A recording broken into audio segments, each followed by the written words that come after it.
Салауатты өмір салты ма? Саламатты өмір салты ма? Қайсысы дұрыс? Дұрысы, саламатты өмір салты.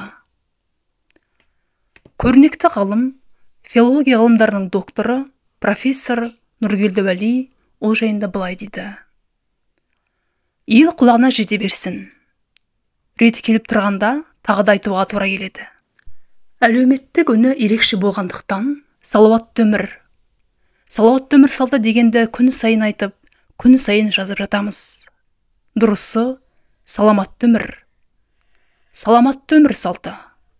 Әңгіме дененің саламатты, сау, таза, дертсіз болуында ғой. Саламатсыз ба деп амандасамыз. Сау саламат болыңыз деп қоштасамыз. Саламат сөзінің мазмұнында саулық, амандық, дерттен тазалық, жақсы көңіл күй бәрі де бар. Ал салауат сөзі әуел бастан-ақ кешірім, дұға оқу дегенді білдірген. Өткенге салауат дейтін сөздің мағынасы осыған жақын. Олай болса, әдет, әдет емес, жөн әдет деп, саламатты өмір салты дегеніміз дұрыс болар. Демек, дұрысы саламатты өмір салты.